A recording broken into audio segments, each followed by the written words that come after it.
The Unitarian Universalist congregation is proud to serve as host to you and to your good work. And I offer these words today to share with you a little about who we are as Unitarian Universalists and a little bit about this congregation.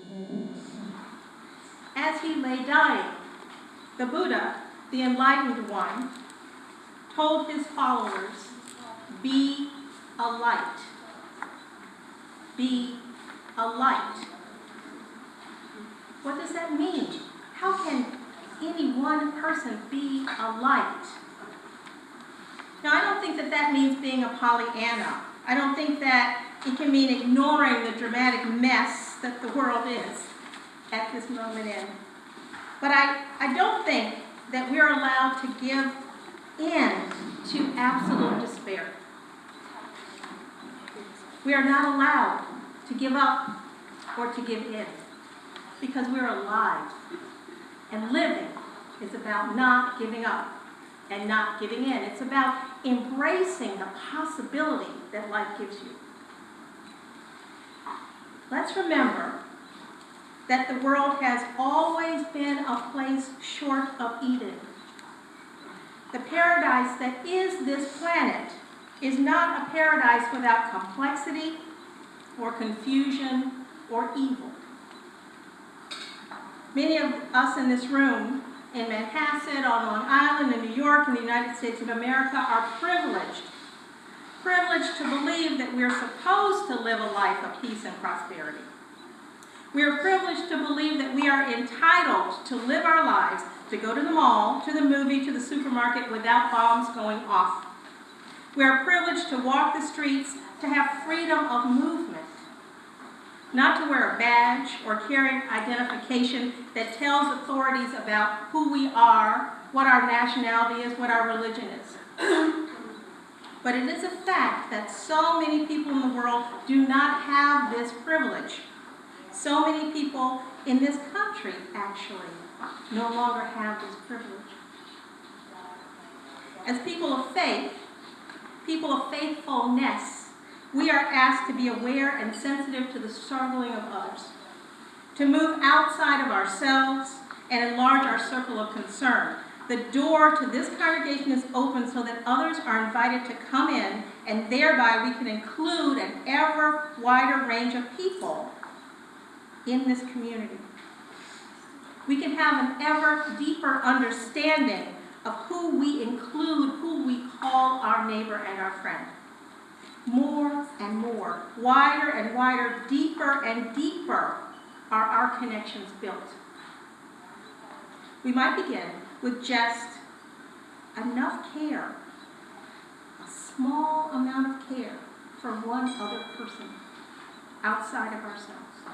And then a smaller group of people outside of ourselves. And then we realize we can extend our care to an unknown number of people.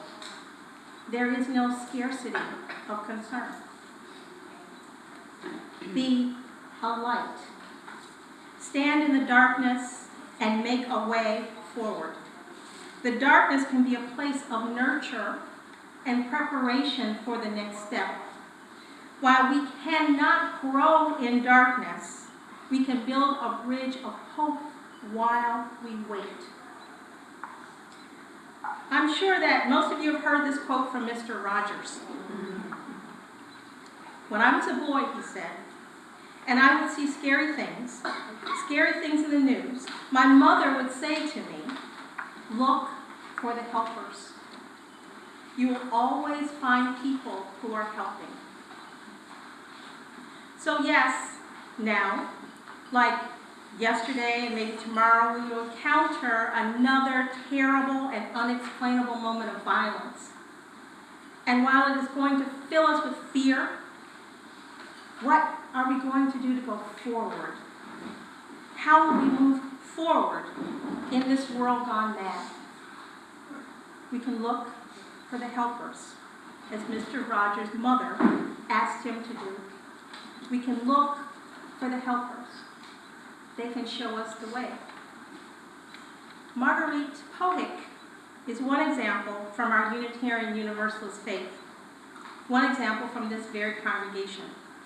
Marguerite lived from 1903 to 1990. She was very active in this congregation. She lived at Hadley House in Port Washington, the senior living apartments, which this congregation owns. She lived there until her death. Marguerite spent her life in service to others. She was a Unitarian minister, ordained in 1929, with few women were ordained. She was a social worker and a teacher of social workers. In 1939, Marguerite left the comfort of her home in the United States to travel to Europe on the eve of World War II. She traveled there so that she might save the lives of Jews and others who were being threatened by the Nazis.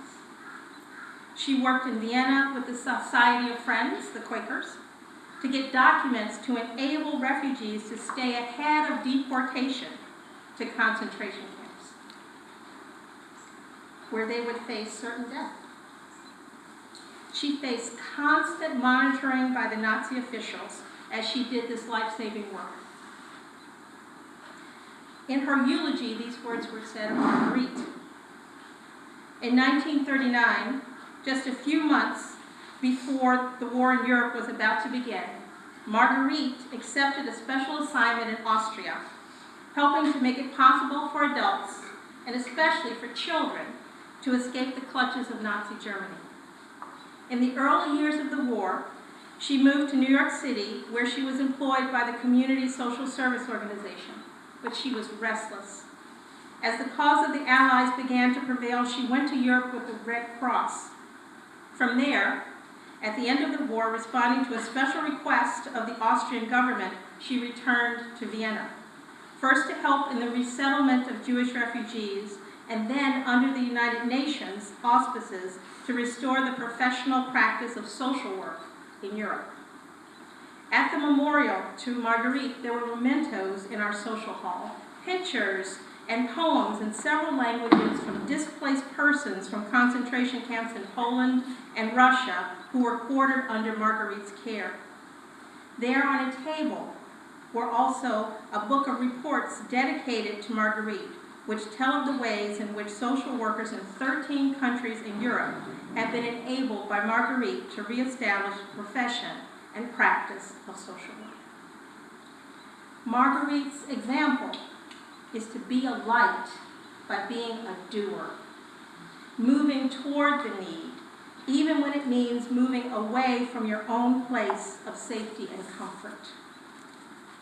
Marguerite upholds the best of our Unitarian Universalist faith. But this is not to say, of course, that we all will or can or should rush to the front lines every time. It's hard to imagine having the resources of courage that Marguerite exhibited all the time. She stood in the midst of evil and she challenged it. At one point, she rushed to burn incriminating documents and board a train one step ahead of the Nazis, taking with her 35 refugees as she fled. For her, a faith of reason brought her to the clarity of action. Marguerite herself said, "There's no reason in the world why religion can't be made attractive in a perfectly reasonable manner by appealing to the reason of the listeners. The only way I could ever preach would be to say simply and directly what I honestly believe, and to have others agree with me voluntarily, which they can only do according to whether or not I can appeal to their reason. Then they have something that will stand by them through any number of emotional storms."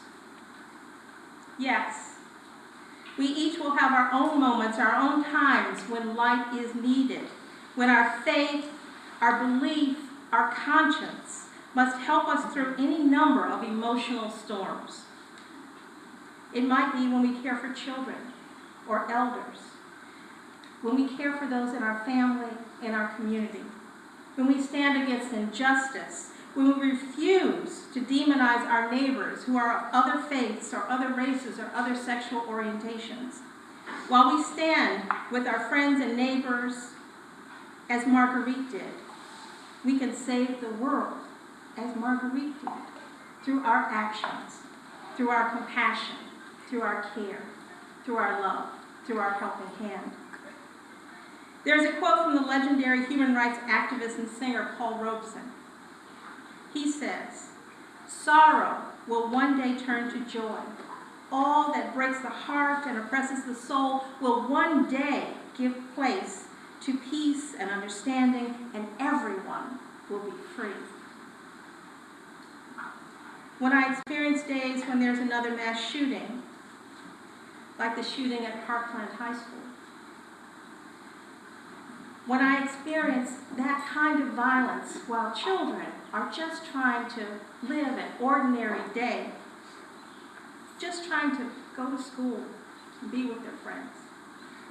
When I experience such a day, and we have experienced such a day over and over and over again, I find it so hard to believe in the day that Robeson speaks of, when sorrow will one day turn to joy, when all that breaks our hearts will give way.